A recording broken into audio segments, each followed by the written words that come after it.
little bit of time for people to join. Let's give them just one more minute. Okay.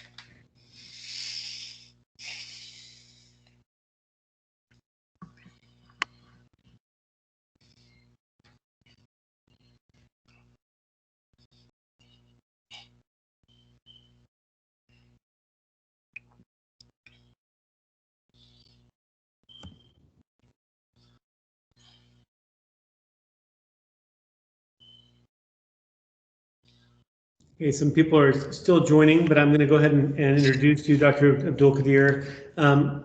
Most of you, if not all of you, know Dr. Sarki Abdulkadir. He's the vice chair for research in the Department of Urology, and he's also the John Grayhack Professor of Urologic Research. He's a professor of urology and pathology at Northwestern. His lab is focused on understanding the molecular mechanisms that drive cancers. And he's been doing a lot of not only very strong translational research, particularly targeting MYC in cancer, and I think that's going to be coming to the clinic hopefully soon. And so we're really glad to have you at our conference, and looking forward to your talk. Great. Thank you very much. Let me know if I'm not clear or if I fade out. But thanks for that introduction. So, you know, I thought that maybe for this internal audience, you know, I will kind of carry you through our journey, targeting MYC, and especially emphasizing the sort of conceptual difficulties that kind of surround the issue of targeting MYC being an undruggable, what people call an undruggable target, and really like the sort of things that I think one needs to kind of pay attention to in trying to get an inhibitor. So for background, I have kind of a limited background about MYC in cancer in general, just so that I can have time to talk about kind of what we have done. But I think most of us are aware MYC is a very well-known oncoprotein. There are three family members, three different proteins, N-MYC, L-MYC, and C-MYC, which generally we call MYC, that are expressed in slightly in different tumors, but MYC is really the dominant one. So a lot of compelling data have established that these proteins are major drivers in human tumors, okay? So they're dysregulated, maybe sometimes by amplification, other ways of increasing messenger RNA without amplification of the DNA, stabilizing of the protein, and many different pathways. They are tumorigenic, and they are required for tumorigenicity, and even when the initiating oncogene is not MYC. So for example, when you have a mutation in RAS, in pancreatic cancer or lung cancer, oncogenic RAS, you get a cancer. If you remove MYC, if you delete MYC, those cancers will collapse. So even though, even when it's not the initiating oncogene, because this is one of the hang-ups when people think about targeting, because classically what you think is, so you have the BCR-able translocation, you have a drug against that, you have a KRAS mutation, you have a drug against that. In the case of MYC, it's clear that even if it's not a driver, because it's important downstream, it can be targeted. And so there are many studies that show that these proteins are valid targets for cancer therapy. And very important, I think I have a slide to talk about the fact that, this inhibiting MYC could be tolerated because of concerns about normal tissue. So for prostate cancer, I have this kind of really bare bones kind of slide to lay out where these proteins play a role. As you go in the transition from benign to primary and, homosensitive, and then, castration resistant, and maybe now, if you put NAPC as therapy resistant and stage neuroendocrine. So C-MYC is involved across the board, okay, across the spectrum. And then there is evidence that in CRPC, you have further amplification of the gene, so further increase in the protein. And in the more neuroendocrine type, N-MYC is classically involved. And L-MYC has been implicated by, I think, very few studies. I don't know how solid is that now in primary prostate cancer. And there is also crosstalk crosstalk with androgen receptor. For example, there is evidence that MYC regulates the splicing to promote the AR-V7 variant, and so on. And we have done some studies showing co-regulation of MYC and AR on common target genes. We and others have done that. But so in terms of thinking about MYC, it's a transcription factor. Okay, this is a crowded slide, but I think it's important for us to at least get the scope of the problem in terms of how we think of this protein. So we have MYC and MAX here in the middle. So MYC has a partner called MAX that is an obligate partner for it to heterodimerize and bind to DNA. Without MAX, MYC could not dimerize or bind to DNA directly. So you need MAX, okay? And then it regulates a number of target genes. This paradigm has been known for many, many years, okay? I just want to highlight that we know from a number of studies that many oncogenic pathways like hedgehog, notch, jack, whatever is your favorite pathway, most likely it can activate MYC transcription. So going back to the point I made earlier that you don't need to have amplification of MYC itself in cancer for it to be important. Other pathways also like the MAPK, mTOR, are involved in actually affecting translation from MYC RNA. So you end up producing more MYC by activating these pathways. And then again, others like the PI3 AKT pathway will stabilize MYC protein. So end result, all getting you increase in MYC. Now, the problem with the field for many, many years has been that this issue of what are MYC target genes was really kind of a big mess because essentially, people were trying early on to define what are the key or magic MYC target genes that mediate its function in promoting all of these processes, right? Tumor, which lead to tumorigenicity. And the fact is that it does many, many things. And sometimes in different cells, it does, it activates different genes. But clearly, and then these are direct target genes. So directly MYC will bind and regulate processes involved in cell growth, cell cycle. These are just some examples of the genes, cell survival, metabolism, DNA replication, and also increase RNA levels, so that the end result is that sometimes when you overexpress MYC, you have a secondary amplification of RNA. And this has been interpreted to actually say that MYC regulates all the genes that are expressed in a cell, for those of you who may be aware. But in any case, so this is kind of the biology. Any hallmark of cancer you look at, most likely you'll find MYC is important. And a lot of these processes are important for normal cells also. So there has been this idea for many, many years that, look, even if you get a MYC inhibitor, you're gonna, it's just gonna be so toxic to normal tissues that you're not gonna have any therapeutic index. So a lot of what, I personally and our group have been kind of interested in as we do this work is really thinking about this idea and, can there be a therapeutic index? And if there is, what is the mechanistic basis? Why a protein that regulates so many things, how or why could it be selected, if it is selected? Okay, so targeting MYC directly has been a challenge. And so this is just a cartoon showing you, like, if you have the MYC DNA gene, it's transcribed, you get MYC RNA, it's translated, you get the protein. And then the protein could be stabilized or activated by, let's say, phosphorylation and other things. And then the MYC could complex with MAX and function. So inhibiting MYC directly by, a small molecule has been really a challenge. So over the years, people have done different things. Maybe the most well-known is like the JQ1 bromodomain, right? Which basically in some cancers, the enhancer of the MYC gene is dependent on bromodomain proteins. So if you inhibit that, then you shut down the RNA and then you don't get protein.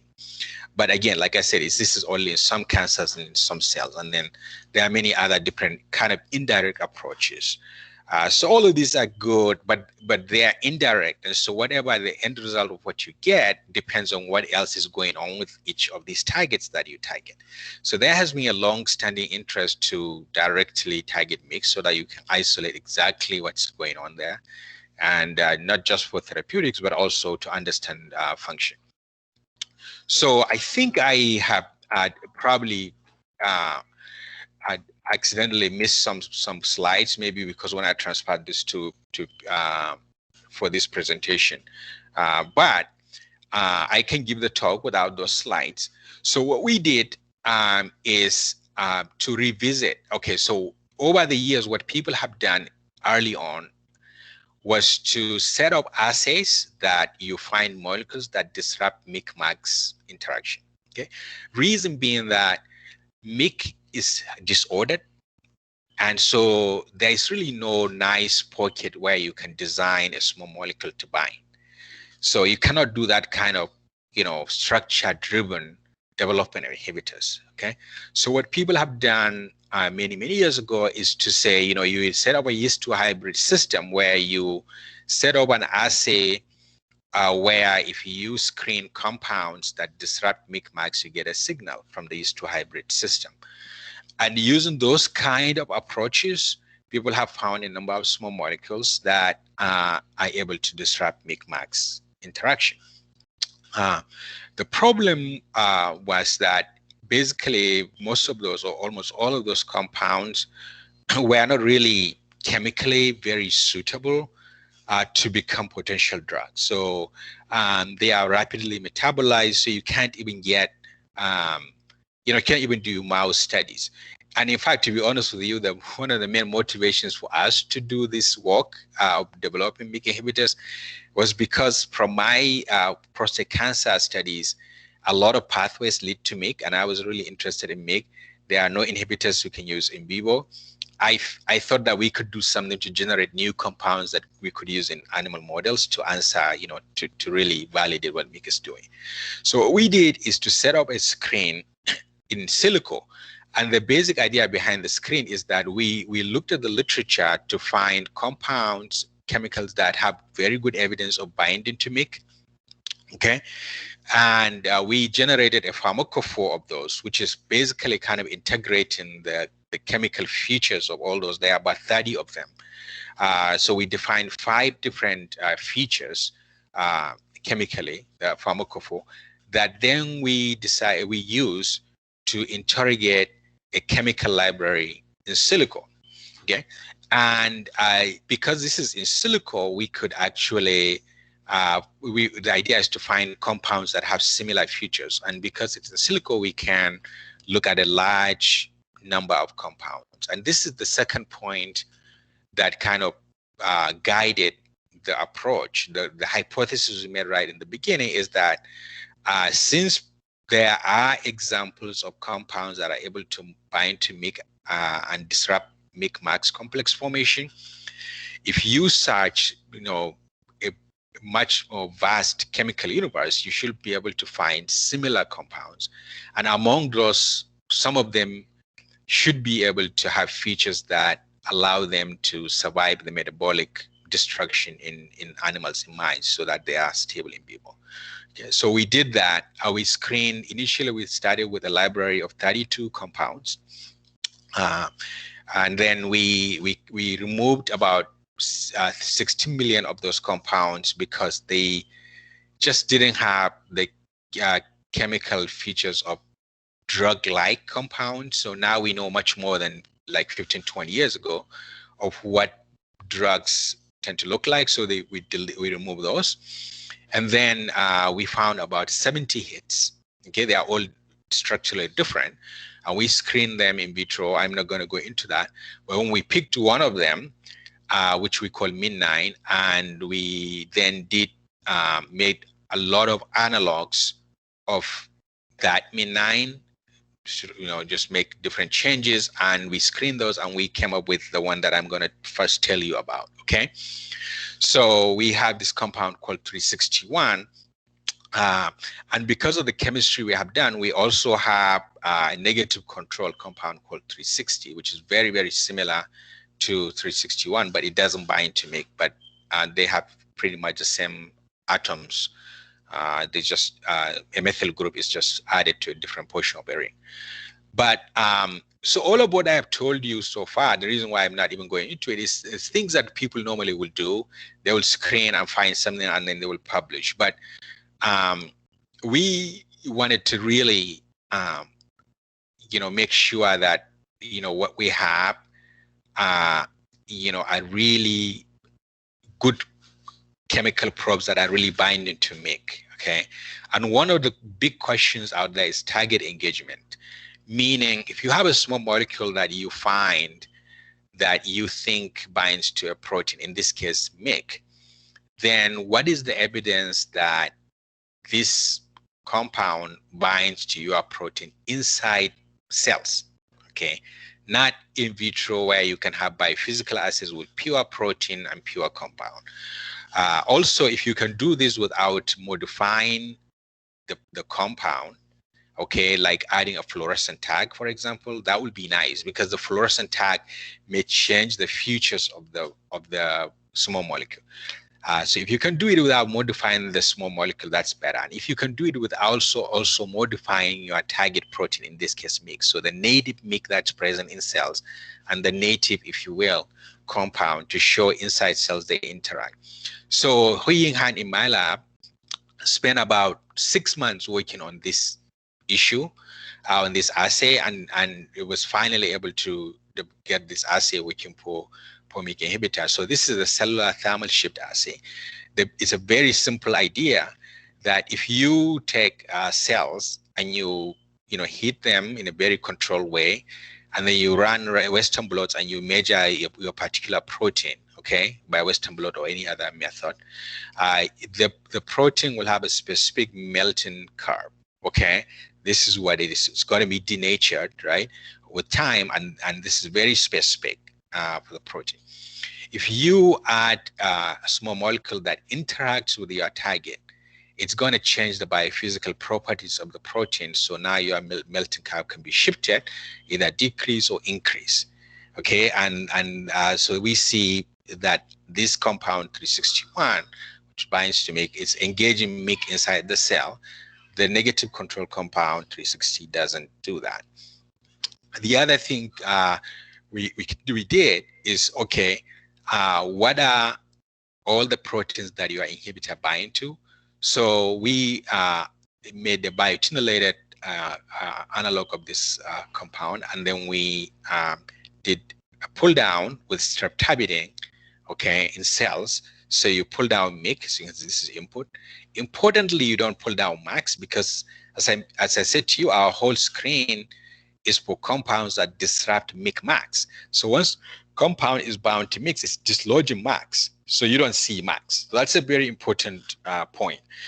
And then we checked other proteins kind of unrelated, like HIF1 alpha here is shown. It doesn't show any binding. But we also did mass spec proteomics, and this is published in the paper that Hui-Ying published, where we showed what are the proteins that are bound. And most of what we've pulled down are proteins that are known to interact with MYC. So we think it's because MYC is bound to those proteins that you pull down.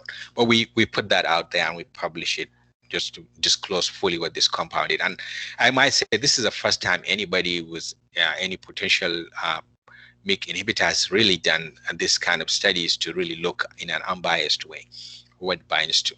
Okay. The other point that to just buttress the binding of the compound to MYC is by NMR. In this case here we are looking, this is saturation transfer difference NMR, and bottom line here is you can see this is signals of the compound binding to MYC but not to MAX. Okay. So other things we have done is to see inside the cells, okay, when we say we can disrupt MYC max, and we have shown that in vitro. I'm not showing any of that, but in cells, when you treat with a compound, can you show evidence that you disrupt MYC max complex? So we do co-immunoprecipitation. In this example here, we pull down with a MYC antibody, okay? And you can see in the DMSO condition, you recover this much MAX. This is just controls here. So you recover MAX within presence of compound, okay, you recover less max, okay? When you normalize to the total amount of the protein in both conditions, you can see you have a dramatic reduction in the micmax complex formation. The other assay that one would like to do is a proximity ligation assay. This assay basically in cells or tissues, you have an antibody against two of your proteins. So in this case, MYC and MAX, and then there is oligo that's linked to the antibodies that can be amplified by a rolling cycle, and then you detect these red signals. So these red dots indicate that there is a lot of MYC and MAX kind of very close to each other, but when you treat with this inhibitor, you see you decrease that. So less MYC MAX near each other in a complex. The other thing which we noticed, which this was not something we were expecting, is that these compounds will decrease MYC protein stability. And this is just showing you cyclohexamide's pulchase assay. What cyclohexamide does is stop new protein synthesis, basically. So then, you know, you are looking at the existing protein, and then over time, you can see how long it takes for the normal cellular degradation pathways to degrade it. So MYC is a short half-life protein. In fact, in cancer cells, the half-life is increased. So you can see in this prostate cancer cell, half-life is like 52 minutes. In more normal cells, it's much shorter. But the treatment with the inhibitor actually reduces the half-life by, you halve it. So this is c-MYC. We also see evidence that the compounds will lead to degradation of MYC. There is no change in RNA. That's why we call it degradation. I'm not showing those data here.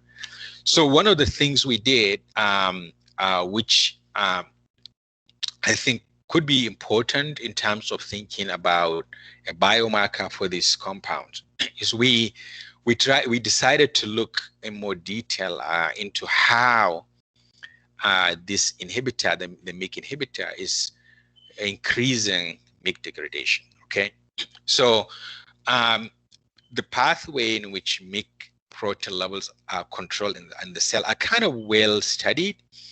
This is one of the major pathways, and it's really kind of a neat system in the cell. So MYC, as an oncoprotein, you don't want a lot of MYC running around in the cell. Okay, you want, if you need to proliferate as a cell, let's say we get a growth factor signaling, and let's say ARC is activated, okay, then what happens is normally MYC is not very stable, and it's not even transcriptionally active until it is phosphorylated on the serine number 62, then it becomes stable and transcriptionally active, okay? And this happens all on chromatin, okay? And the complex is nucleated on the axin. So when serine 62 gets phosphorylated, now this MYC protein is active and it can transcriptionally activate target genes. But as soon as it has a signal, the GSK3 beta kinase, okay, which is also present on the nucleus, and sometimes it's activated by a different arm of the same growth factor signaling. So you get almost like a clock. The first hit you activate MYC, so it functions. Then later on you activate this, which will GSK3 beta, which will inactivate MYC. So that way you control the window of time in which MYC is actively transcribing genes. Okay, so GSK3 beta will recognize serine 62 and then will phosphorylate MYC on threonine 58. And then this threonine 58 now becomes a signal for degradation. So you can remove this S62 with a phosphatase, but the threonine 58 is what is recognized by the ubiquitin dependent proteasome degradation pathway, and then it gets degraded. So, you get MYC to function within a short amount of time. So what we did is to look at this pathway, right? So when we treated with our compound early on, before you start to get any effect on total MYC degradation, which started at 3 hours, we see the phosphorylation on threonine 58 is increased. The serine 62 is not changed, and GSK3 beta activity itself is not changed. Okay. And we can reconstruct this in vitro. Maybe I will have a slide, but the model we have is that the compound makes the MYC protein much more amenable to being phosphorylated by GSK3 beta, and then it gets degraded. Okay, you can see this quantitated. If you take the ratio of the phosphorylated threonine 58, the total MYC, you can see increase, and then the serine 62 doesn't change. Okay, and if you mutate the threonine 58 or MYC, okay, to an alanine, so it cannot be phosphorylated, now you cannot degrade this the protein effectively. So this is a major pathway by which a compound works. So we reconstituted this in vitro. We got a recombinant MYC protein, okay, and the recombinant ARC. So ARC phosphorylates on serine 62, and then we add recombinant GSK3 beta in the presence or absence of our inhibitor, and then we monitored the threonine 58 phosphorylation. As you can see, the negative control compound doesn't really lead to any increase in the threonine 58 phosphorylation, but the 361 compound dramatically increases it.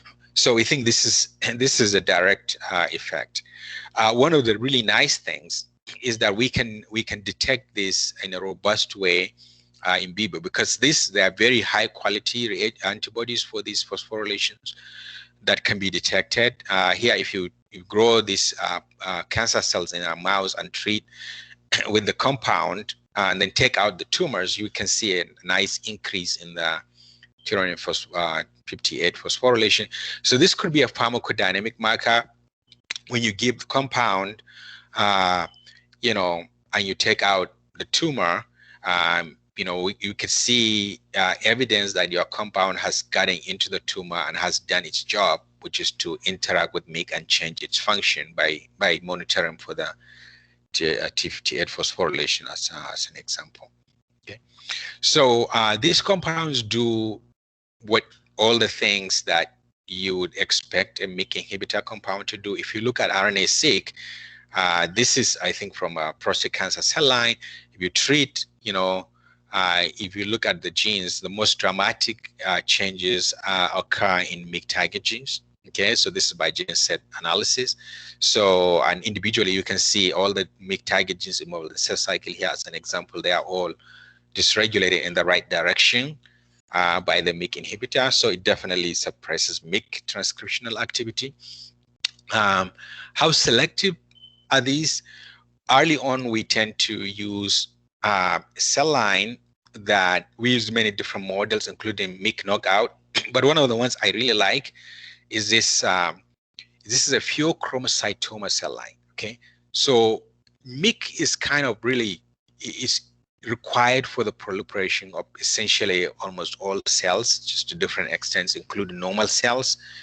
But pheochromocytomas, some of them have mutation in MAX, and so they don't require MYC MAX. Okay, and they proliferate normally. So we like using that as a negative control to show our compounds do not have an effect on that. They do have an effect on a lot of other cell lines like these prostate cancer cells and many others. We also have an inducible model where we can control the levels of MYC in a lymphoma cell line by using tetracycline. You can see as you increase tetracycline levels, the MYC is decreased. This is an engineered model. And what we see is that with this model, the sensitivity of these cells to our MYC inhibitor correlate, okay, are inversely correlated to the amount of MYC. So the more MYC you have, the more sensitive. The less MYC, the less sensitive. Okay. So and also we can generate organoids from normal mouse prostate here of the same background strain as the MYC cap. Which is a prostate cancer transgenic mouse model. You can see the tumor, the cancer organoids are much more sensitive. As I said, also we have MYC knockout cells, fibroblasts, and wild type, and we have used those as well.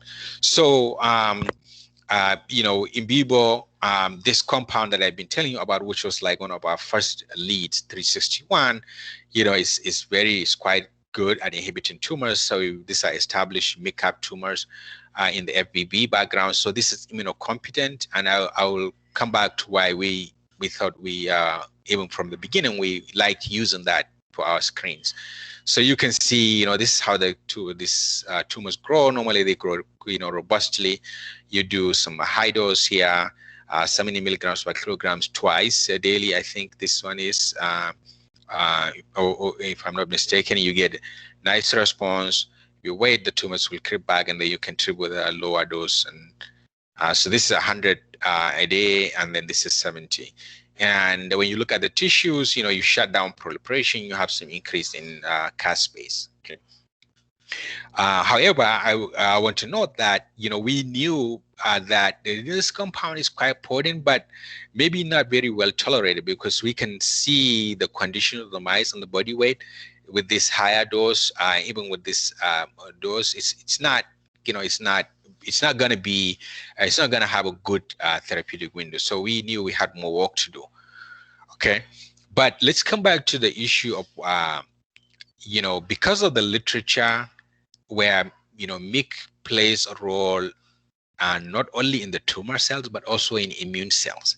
So there are papers out there which says maybe MYC is important for NK cells or T cells or B cells. So I was thinking to myself, if you get a very good inhibitor, MYC inhibitor, what if while you are inhibiting tumor growth, you are also inducing immunosuppression, because you are wiping out T cells or B cells or NK cells or whatever, because MYC is just kind of everywhere.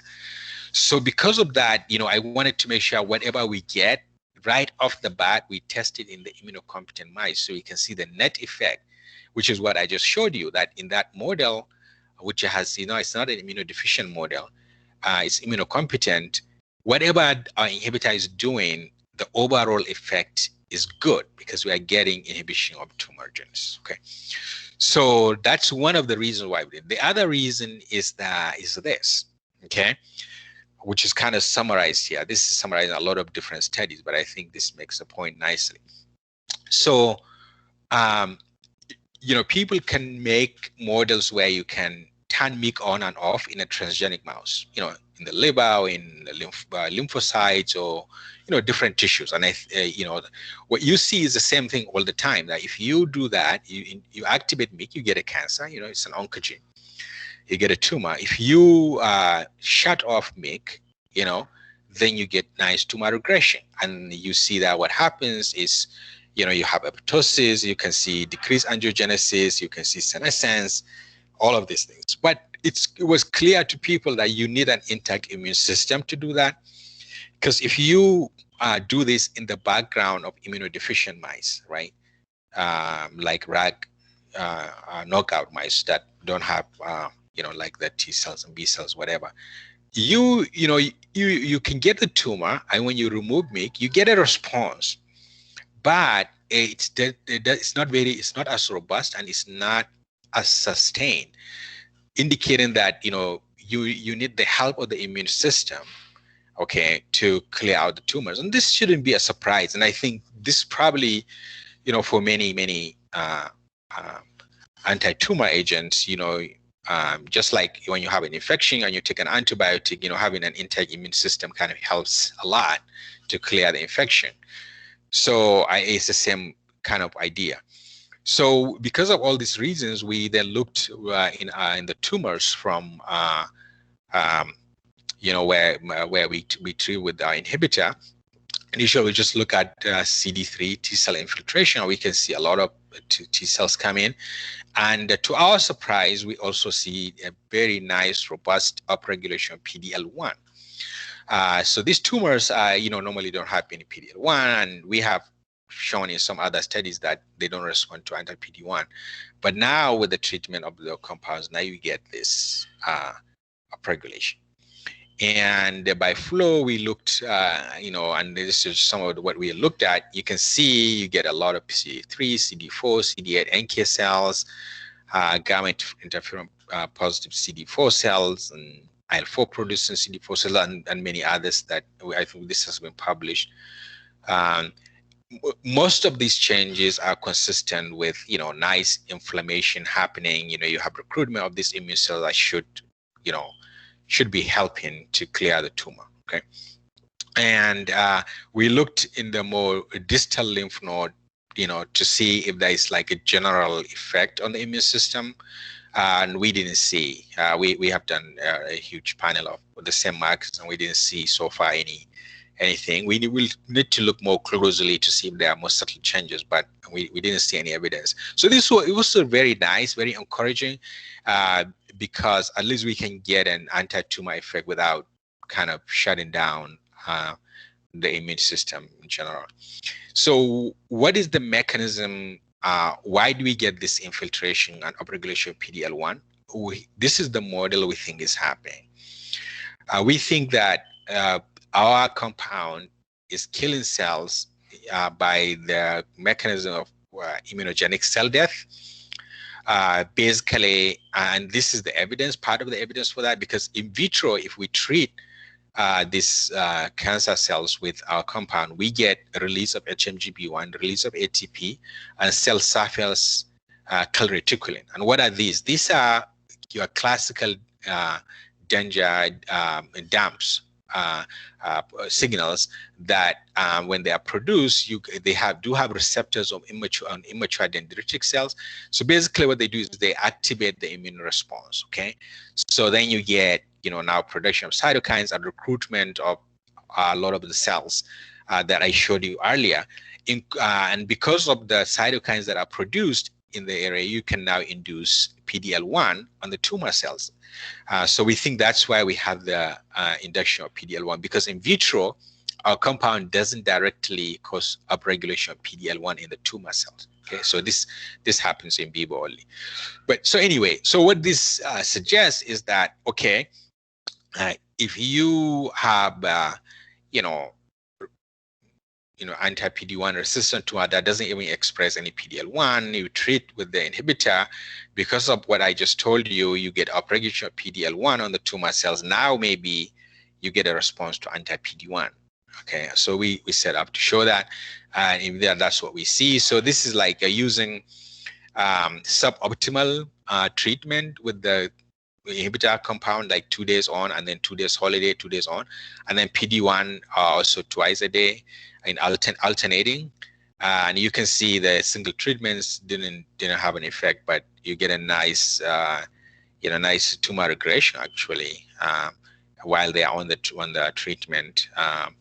And this some of the mice didn't, the tumors just didn't grow back. So I think with the optimization of the dosing and whatever, we can probably get even a better response. But this made the point that there is synergy between the MYC inhibition and anti-PD-1.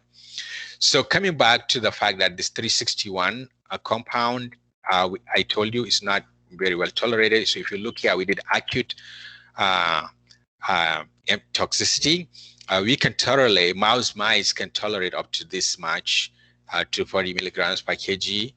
But we made a new analog, which is much more tolerated. We went up to 1,000. Mice are fine. Actually, we couldn't go more just because we couldn't give more due to solubility. And this is a compound we call 975. In vitro, and it has the same activity. Actually, it looks better. It doesn't affect the PC12s. It affects your MYC-dependent cells. We can do chronic treatment of mice with that, and we have normal CBCs, LFTs, renal function, everything. And then we had a veterinary pathologist actually, look at all the tissues that we took, and they really didn't find any abnormalities in the trees. So this compound can be well tolerated, and this profile is actually reflected at a molecular level, because if you look at RNA-seq, so look at this top part first. This is RNA-seq of PC3 cells treated with either the 361 compound or the 975 at the IC50 for each compound for 24 hours. Okay, you can see the first thing is that the 361 compound basically affects many more genes than 975. There is a very good overlap between the two, and the 361, now we begin to see some genes that are not seen in the 975 that are affected, like this, a lot of histone 1H genes that we don't really understand why, and some electron transport changes, and maybe this is why this is has less more toxicity, if you will. But then for the 975 compound, we want to look using this assay to see how selective it is.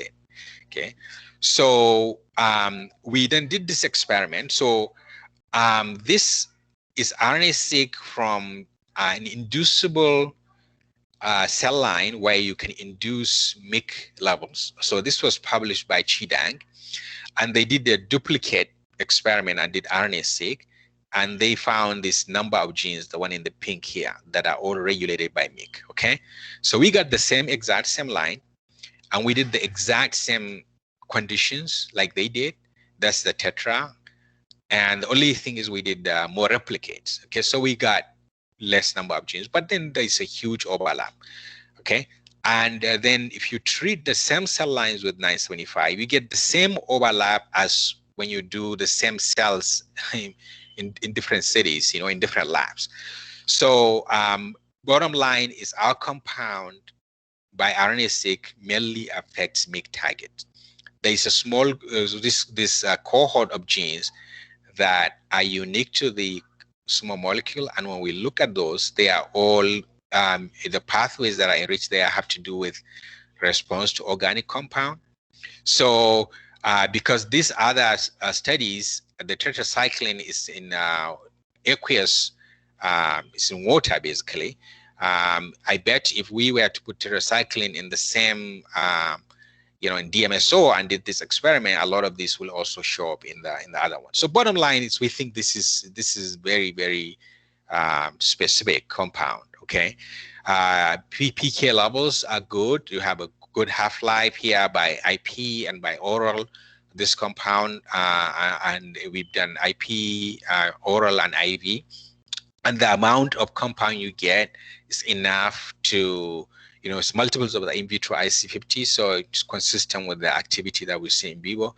We have more recently now done drug levels in the tumor, and actually the drug levels in the tumor is like twofold. Although this one, the experiment was only 3 days treatment, but at least in 3 days treatment, we have twice the amount of compound that's in the tumor than in the plasma. Okay, so the PK levels are quite encouraging. This 975 compound has efficacy just like the 361, and basically it does all the same mechanistic things I showed you for the 361, because the reviewers actually had us do all of those things again for 975. So induction of 250 addition, example here, PDL1, the synergy with the anti-PD1, and many more things also now that we have done with this new compound. So at this point, here's our summary that we have this new compound chemical probes that will bind to MYC and disrupt MYC-MAX binding. So that will affect the ability of MYC to transcriptionally activate its target. At the same time, they make MYC more susceptible to phosphorylation by GSK3 beta, which is a signal for degradation. And that this agent, can inhibit tumorigenesis in vivo and will lead to recruitment of a lot of immune cells and upregulation of PDL1, which now makes these tumors set up for responding to anti-PD1, where you see synergy. So the next kind of maybe few minutes, 5 minutes, I want to just highlight one more point about this compound.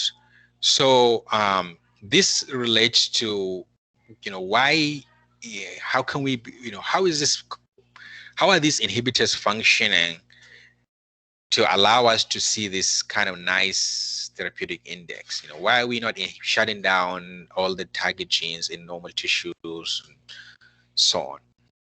So this goes to this idea that if you think about the target genes that are regulated by MYC, we have 4 examples here. You increase MYC levels, what you get is that there are some of these genes which have high affinity binding sites for MYC. Okay, so to this example here. So under normal physiological conditions, you kind of get, these are the genes that you are regulating. So these are your core target genes, okay, that MYC is designed to regulate. As you increase MYC levels, like in cancer, now, extra MYC could recognize maybe low affinity binding sites and regulate them either to activate or to repress, depending on how the gene function goes. So this is an idea that kind of has been floating around, that the oncogenic MYC and physiological MYC may be different. So accordingly, I was thinking that, okay, if you have an inhibitor, depending on how your inhibitor is functioning, you may actually be hitting these new targets that are recognized, okay, preferentially. And so you don't need to actually wipe out everything come here, because if you come here, then, the mouse is dead. So maybe you really want to be here. And is this what we are seeing with our compound? Okay, and so people haven't looked at that. But so we have done some RNA-seq and ChIP-seq experiments by Austin Hobbs, a graduate student, and collaboration with Debu. What we see essentially is that indeed this is happening.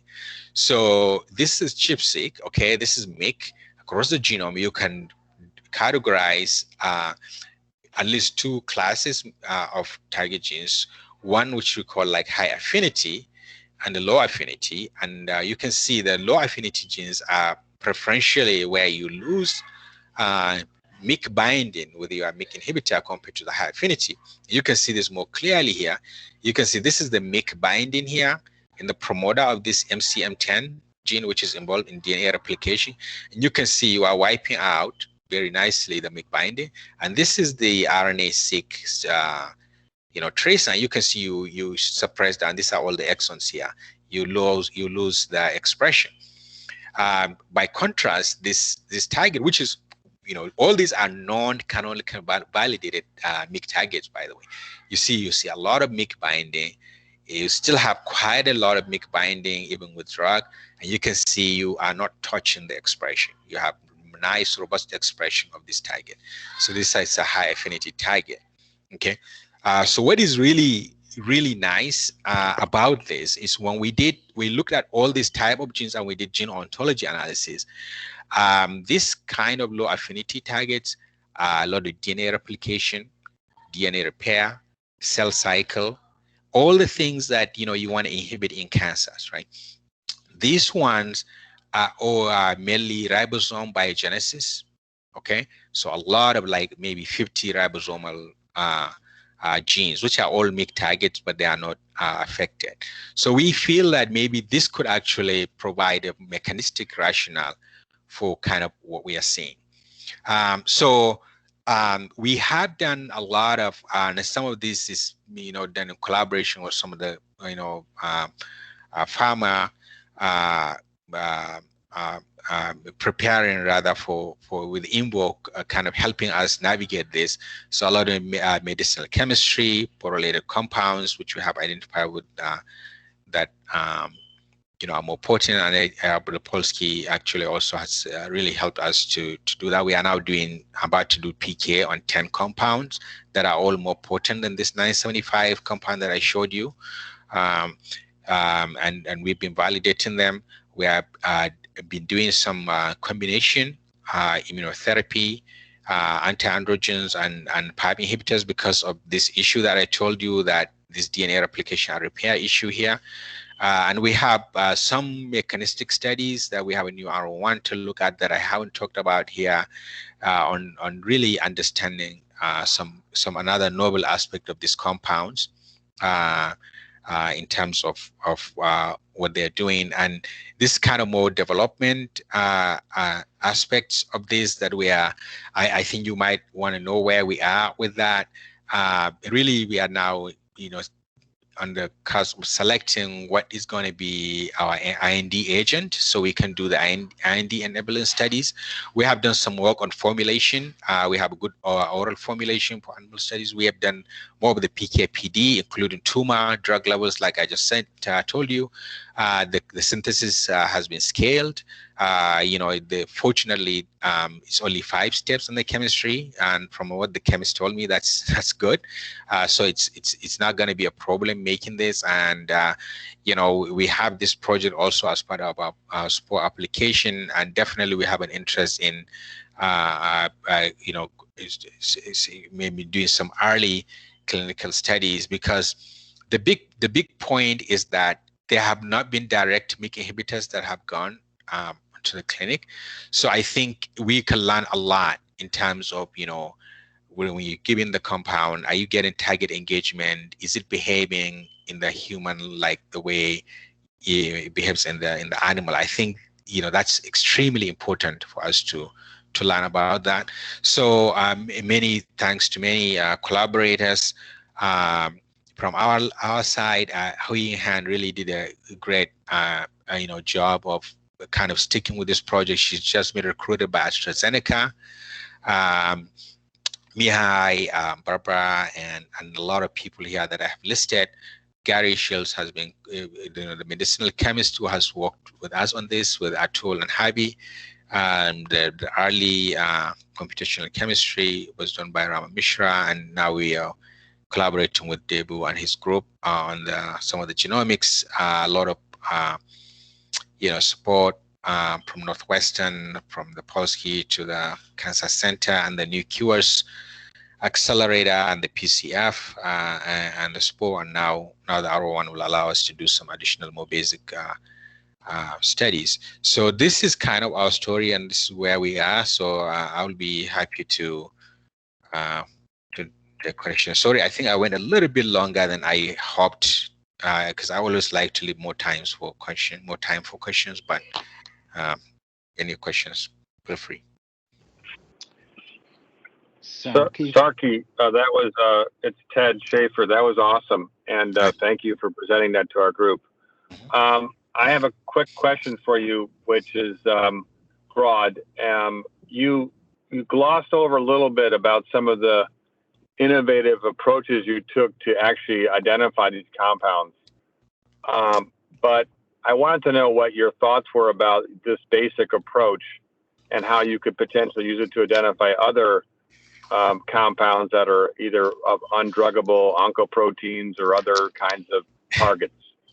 Yeah, I tell you, I was shocked when several of my slides were missing. I don't know how it happened, right? Somehow in preparing this from yesterday to today, some slides got deleted, or maybe when I transferred from one thing to another. So you are right. So here's the approach, right? What is innovative? So the in silico screen, people do that. One aspect I think is that screening a large number of compounds will allow you to find all the different interesting compounds that could actually do the job that you want to do. But that's not the most innovative. I think the most innovative part is when we did all the in vitro screen, right, in silico and in vitro, and we tested and we made even new analogs that are more potent. This is very early on, and we are really excited, right? And we did the microsomal stability that people do in vitro to show that your compound is not destroyed by the liver, microsomal enzymes, all that stuff. And then we went to in vivo, and it was negative. Okay, the PK showed that it's not active. So I think, especially for academic labs, to really go through that, each compound, do the full PK and that's just not feasible. So what we did is we set up this rapid in vivo screen, okay? And what it is we made a cell line, actually it's the MYC cell line, which has an E-box, okay? That's the MYC responsive DNA element driving luciferase. So once you inhibit MYC activity, you will see decreased luciferase, even if before you see a decrease in tumor size. So you should see that within it. If you have an inhibitor of MYC activity and you have a mouse that has these MYC cells growing in them, you treat within 2 days at most, you will see a decrease in luciferase signal, right? And we can do fewer mice and we can batch them. And so, when we did that, we found that 85% of all the compounds that look great in vitro are not good in vivo, maybe because they are rapidly metabolized or whatever. We didn't try to figure out. So only 15%. Okay. So this is like how to get over the hump. So I think what I will say is that for when thinking about, any when somebody's trying to make a new inhibitors, whatever, kind of thinking, of the mechanism and how to exploit it to get to the end game, which is at least you want something that works in animals, right? Because if you have a compound that doesn't work in animals to inhibit anything, why use that? You can use siRNA or CRISPR to remove your gene. So you really want something that works in vivo, and I think that is the thing which we kind of tried to highlight as something new. So we integrated this into our assay, and then we came back alive, because the project almost ended at that point because we couldn't have gone forward, spending a lot of money and time and finding negatives after negative. Sarki, I just had a couple questions. First, I'm not sure you said it, but so do you need an intact immune system for your compound to work in vivo? I thought you implied that, but maybe I misconstrued it. Well, no. To work maximally. So we have actually done a bunch of experiments. These are all in the paper, where we actually take the same cell line, grow the same tumors in either the syngeneic background or the immunodeficient, and you can see, you get a boost obviously with the immunocompetent, but you can, this inhibitors still inhibit proliferation and other things, so you can suppress tumorigenicity, but clearly, especially if you are trying to get regression, it needs to be in the immunocompetent background. Yeah. How much of it is the, I guess one question we've always asked ourselves is, and we talked about it a lot in our group, like how much of the activity is contributed by the immune system, if you will, right? We haven't nailed that down, and I really can't tell you, but for full activity, you need the immune system. Yeah, actually, Sorry. I don't know if it's true, but the feeling, some of the immunologists in melanoma feel that the targeted agent, BRAF, MEK target, do not work in an immune deficient mouse. but I've never seen that data myself. Yeah, that's interesting. Yeah, no, I mean, yeah, go ahead. I was going to ask you, just as a follow-up to Jeff's question, have you looked at the high affinity versus low affinity targets in the immune compartment specifically, as opposed to that could be pretty cool, actually. Yeah. So that actually, that's exactly the thing we're going to do. We are going to be now directly testing these inhibitors, and we'll take one immune compartment and study this issue. Yeah. So we will do that. That's a good suggestion. Yeah. What do you, Sarki? Maybe the last question.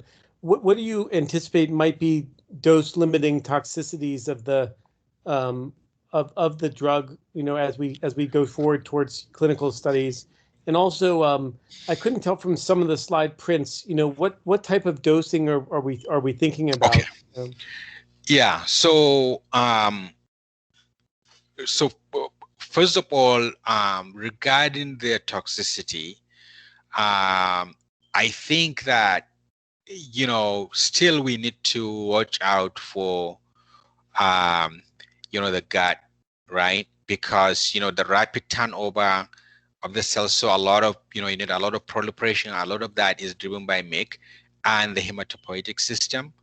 Again, the level we are seeing, the level we have used so far for our mouse studies spares those tissues, because, like I said, we did the full autopsy and we didn't see anything there. But I think that that's what's going to be dose limiting. So in a way, it's nice because MYC is so well studied that you kind of know all the normal systems where it is involved. So really, one could look at those, right? So these are the big ones. In terms of the dosing, where we are right now, especially when we have been testing a lot of different tumor models, and these are all immunodeficient, so we are trying to see like which tumors are going to be more. So what we found is that we twice a day dosing, oral dosing. So right now in the mice we're using 100 milligrams per kg oral, that we get very nice tumor growth inhibition with that. So this is even in the absence of the immune system, because these are all immunodeficient mice. So this oral is good. We looked at tumor levels with the oral dosing. This is the one I mentioned, that you get like twice the blood levels in the tumor with the oral dosing. So definitely the route, I think, could be oral.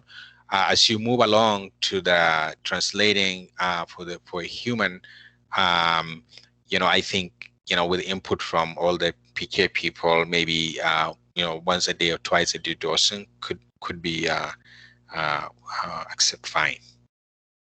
Wonderful. Thank you again for a great talk. For everyone on the conference, we didn't put up the CME information, but we've recorded your attendance and you will be getting CME for this talk. Please join us again in 2 weeks for Dr. Morgans is going to talk about hormone-sensitive prostate cancer. And again, Dr. Abdulkadir, thank you very much. Great work. I think it's very exciting, and I'm hoping to start seeing it maybe move forward clinically. I think it's on the horizon, so that's going to be wonderful. Thank you. Thanks, everybody.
Opportunities, like specific parts of the case. Halpern doesn't necessarily let residents do anyway. Like, you won't let a resident really do the first dilation for an IPP placement. And so I think he'll let Fantas do that, but I don't think it'll change and take away from what Halpern would let other residents do, although it'd be nice if residents were allowed to do some of those parts of the cases. But I don't think it would change how Halpern's currently teaching the residents, if that makes sense. Mm-hmm. Okay. Well, I think what would be helpful to me is for us to put the expectations for the fellow, like of what, what we expect, what, how you can contribute to the VA and to the residents' experience. Maybe in parameters, I think maybe if Emmy, if you'd send me kind of a brief summary, like email of the point that I will give to Brannigan and that the fellow, so Fantas and Halpern is on the same, not in confusion about what's going to happen, because that's what I don't want to happen. I don't want this to be a slippery slope where it turns into Halpern and Fantas doing cases together and the residents just cutting suture. Like that's not going to be allowed to happen. But I think if we have it clear in writing, I think that would be really helpful. So could I ask you, could you put together a brief sort of email summary of what you kind of the ideal things he could do to help would be for me, so I can share that? I think that'd be helpful to me. I can do that. Okay, and then I think Adarsh, it will be on, if Adarsh is on, I don't know if he is, really helpful that when this does start, that we monitor this, maybe, touch base once a week and, shoot me a one-line or email or whatever saying what happened on Monday, like how it went, because I told Brannigan I'll be monitoring this really closely.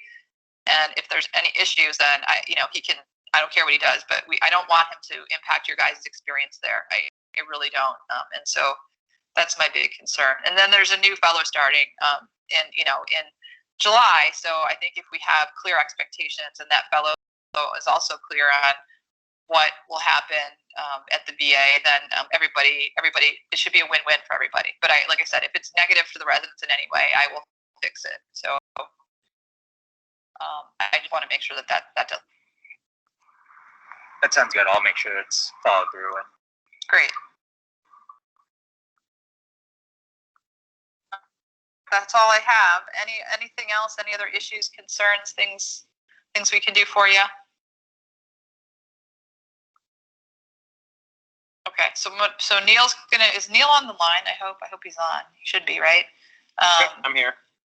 Okay, so why don't you figure out if the residents want to do some sort of an outing? Like I said, kayaking, a picnic. I don't know. Trivia night. I don't know if anybody really wants to do any more Zoom crap at this point. And see if we can move forward with something if the residents want to do it. And then who wants to give me feedback about the food in the resident workroom, which is in Feinberg, not in Galter? I can give you both. Okay. Sounds good. All right, guys. Well, have a nice evening, and I look forward to hearing your ideas. Sounds good. Thanks, Dr. Thank you. Have a good night.